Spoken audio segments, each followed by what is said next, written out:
नमस्कार दोस्तों, मैं doctor Piyush Ranjan sir Gangaram hospital नई दिल्ली में गैस्ट्रोएंटरोलॉजिस्ट हूँ और इस वीडियो के बारे में मैं आपको एक बहुत ही कॉमन क्लिनिकल कंडीशन के बारे में बताऊंगा जिसको कहते हैं एक्यूट इन्फेक्टिव डायरिया। ये बहुत ही कॉमन चीज़ है, खास करके बरसात के मौसम में या किसी भी मौसम में हो सकता है। ऑर्गेनिज्म डिफर कर सकता है इसको। ये चीज़ें वायरल, बैक्टीरियल या पैरासिटिक इन्फेक्शन से होती हैं। एक्यूट डायरिया मतलब, एक्यूट का मतलब होता है छोटे ड्यूरेशन, कम ड्यूरेशन में, यानी कि आपने कहीं बाहर खाना खाया, कोई एक्सपोजर हुआ जो अनहेल्दी अनप्रिजर्व्ड फूड का था और उसके बाद उसके ज़रिए बैक्टीरिया, वायरस या पैरासाइट जो भी आपके बॉडी में इंटर करता है और इसके कारण पेट में दर्द होना, बुखार होना और वाटरी डायरिया हो सकता है, यानी कि लूज मोशंस की संख्या काफ़ी ज़्यादा हो। देखिए, सबसे कॉमन इसमें वायरल डायरियाज होते हैं। वायरल डायरियाज में बुखार 1 से 2 दिन के बाद खत्म हो जाता है। स्टूल की फ्रीक्वेंसी यानी कि बार-बार मोशन आना ये 3 से 4 दिनों तक परसिस्ट कर सकती है और ग्रेजुअली ये चीज़ें सेल्फ लिमिटिंग होती हैं। तो इसमें अगर हम वायरल डायरियाज़ में कोई दवा ना भी लें, यदि आपको फीवर नहीं हो, स्टूल में ब्लड ना आ रहा हो, तो आप सिंपल अपना हाइड्रेशन मेंटेन करें, अपने खाने-पीने का ध्यान रखें। डायरिया के फेज़ में लैक्टोज़ यानी कि दूध से बनी चीज़ें अवॉइड करें, एक्सेसिव फाइबर वाली चीज़ें अवॉइड करें और एडिक्वेट हाइड्रेशन का ध्यान रखें और इस बात का ध्यान रखें कि यूरिन एडिक्वेट क्वांटिटी में आ रहा है। वायरल डायरियाज़ के लिए कोई स्पेसिफिक दवा नहीं होती है। कुछ स्टूल की फ्रीक्वेंसी को कम करने के लिए दवाइयाँ हम ले सकते हैं, जैसे कि रेसिकाडोट्रिल, सिंपल है लोमोटिल। अगर बहुत ज़्यादा उल्टी हो रही है तो उसके लिए दवा देते हैं और कुछ सिम्टोमेटिक पेट में दर्द हो रहा है तो उसकी दवाइयाँ लेते हैं। तो एसेंशियली इसका ट्रीटमेंट एक सिम्टोमेटिक ट्रीटमेंट होता है। वायरसेस के लिस्ट बड़ी लंबी है जिससे ये होता है, तो हम उसमें नहीं जाएंगे। एक ब्रॉड ग्रुप होता है वायरल डायरियाज, जो कि बाहर के खाने से हुआ, बिना बुखार, सिग्निफिकेंट बुखार ना हो, ब्लीडिंग ना हो लैट्रिन में। बैक्टीरियल डायरियाज दूसरे कॉज होते हैं। बैक्टीरियल डायरियाज में कई बार थोड़ा पेन ज़्यादा होता है, बुखार ज़्यादा होता है और मोशन में ब्लड आ सकता है। शिगेला, ई कोलाई, ये ऐसे बैक्टीरिया हैं जो कि ये करते हैं। कॉलेरा काफ़ी कम देखा जाता है और नहीं देखा जाता है। एक समय था जबकि कॉलेरा की एपिडेमिक्स होती थी, अब कुछ वापस कॉलेरा के हिंट वापस है, बट कॉलेरा में जनरली ब्लड नहीं आता है। सिंपल स्टूल के टेस्ट से इनकी जांच होती है। कुछ एंटीबायोटिक्स जो 3 से 5 दिनों के लिए आप लेंगे और बाकी सारे जो प्रिकॉशंस हैं जो खाने पीने में हैं, जैसे वायरल डायरियाज के हैं उसी तरह से इसमें लेना है। और सिम्टोमेटिक रिलीफ यानी कि वॉमिटिंग, पेट में दर्द और इसकी ये है। जो लोग यंग हों, हेल्दी हों, उनको डायरिया से जनरली कोई प्रॉब्लम नहीं होती है। जो लोग एल्डरली हों, जो पहले किडनी के मरीज हों, हार्ट के मरीज हों, लिवर के मरीज हों, ऐसे लोगों को फ्लूइड लॉस से, जैसे कुछ मरीज होते हैं जिनको डायबिटीज़ है, उनका थोड़ा सा क्रिएटिनिन बढ़ा है, डायरिया के कारण डिहाइड्रेशन से, ऐसे लोगों को रिस्क होता है। तो एडमिशन की लोग ज़रूरत ज़्यादातर ऐसे लोगों को होती है जो कि कोमॉर्बिड कंडीशंस के साथ होते हैं, एल्डरली हैं, जो कि एडिक्वेट मात्रा में पानी नहीं पी पा रहे हैं या डिहाइड्रेशन बहुत ज़्यादा है, पेट के दर्द और वॉमिटिंग के कारण खा नहीं पा रहे हों।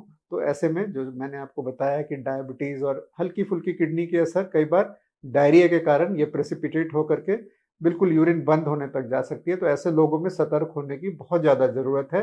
अदरवाइज़ ज़्यादातर ये सेल्फ लिमिटिंग चीज़ें होती हैं। पैरासिटिक इन्फेक्शंस के अंदर जियार्डिया, स्ट्रोंगिलॉइड, अमीबा, ये सारी चीज़ें होती है जिससे पैरासिटिक इन्फेक्शंस का डायरिया होता है और इनके लिए ट्रीटमेंट एंटीबायोटिक्स के जगह generally anti amoebic agents, metronidazole और इस तरह की दवाइयाँ होती हैं, जिनका 5 से 7 दिनों पर, ये इसकी प्रेजेंटेशन जनरली इतनी एक्यूट नहीं होती है और इसके कारण जनरली एडमिशन की भी ज़रूरत नहीं होती है। मोशन में ब्लड आना यानी कि लैट्रिन के साथ ब्लड आना, ये भी इसमें संभव है और इसका इलाज भी सिंपल डायग्नोसिस, सिंपल स्टूल के टेस्ट के ज़रिए और ट्रीटमेंट सिंपल दवाइयाँ जो हफ्ते से 10 दिनों की लेनी होती हैं।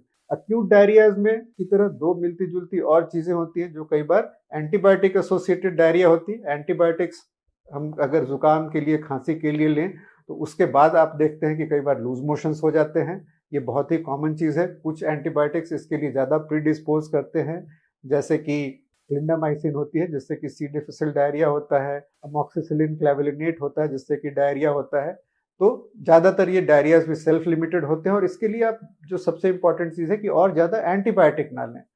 सी डिफिसिल डायरिया एक स्पेसिफिक प्रॉब्लम है जो कि क्लिंडामाइसिन से सबसे ज़्यादा होती है, किसी दूसरे एंटीबायोटिक से भी हो सकती है। सी डिफिसिल डायरिया को रोकने के लिए अलग दवाइयाँ होती है जिसको ओरल वैंकोमाइसिन कहते हैं, और ये एक सीरियस प्रॉब्लम हो सकती है खास करके एल्डरली लोगों में और जिनको अन्य कोई प्रॉब्लम हो। तो इसके अपने ट्रीटमेंट के इंडिकेशन होते हैं और इसके लिए ओरल वैंकोमाइसिन जो कि 10 से 14 दिनों की हम देते हैं। सी डिफिसिल डायरिया एक इम्पॉर्टेंट चीज़ है आइडेंटिफाई करने के लिए, अगर दूसरे कारण से हम एंटीबायोटिक ले रहे हो और उसके बाद डायरिया हो रहा हो तो इसके लिए, और एंटीबायोटिक लेना ज़्यादा नुकसानदेह हो सकता है। या कई लोग जो मल्टीपल एंटीबायोटिक्स पर होते हैं हॉस्पिटल्स में एडमिटेड, उनमें ये काफ़ी कॉमनली देखने को होता है। तो ये viral diarrhoea, infective diarrhoea, C difficile diarrhoea, antibiotic associated diarrhoea के अलावा एक टॉक्सिन एसोसिएटेड डायरिया होता है कि जो कि जनरली होता बैक्टीरिया से, पर बैक्टीरिया डायरेक्टली वो नहीं करता। बैक्टीरिया कुछ प्री फॉर्म टॉक्सिन बनाता है, खास करके ये मीट और ऐसी चीज़ों का जब इनएडिक्वेट स्टोरेज होता है उसमें ये टॉक्सिन्स बने होते हैं, प्री फॉर्म्ड टॉक्सिन्स होते हैं। और इसमें जो बात होती है कि आपने खाना खाया और 2 घंटे के अंदर प्रॉब्लम शुरू हो गई, क्योंकि इसमें बैक्टीरिया को मल्टीप्लाई करने के लिए, इन्फेक्शियस एजेंट जो है उसको मल्टीप्लाई करने के लिए भी वक्त नहीं चाहिए, टॉक्सिन ऑलरेडी बना है और जाते ही लूज मोशन शुरू हो गए। इसमें फीवर नहीं होता, लैट्रिन में ब्लड नहीं होता, बट यूजुअली जो स्टूल की मात्रा होती है वो बहुत ज़्यादा होती है। तो अगेन इस टाइप के डायरिया में भी एंटीबायोटिक्स की यूजुअली ज़रूरत नहीं होती। आप हाइड्रेशन का ध्यान रखें तो ग्रेजुअली रिकवरी हो जाएगी। तो मैं कहूँगा 90% से ज़्यादा जो डायरियाज होते हैं वो सिर्फ सिम्टोमेटिक ट्रीटमेंट से कंट्रोल हो जाते हैं। खाने पीने का ध्यान रखें, एंटीबायोटिक्स ज़रूरत से ज़्यादा लेने से बचें, और जिनको पहले से कोई बीमारी है वो इस चीज़ों के लिए ज़्यादा सतर्क रहें।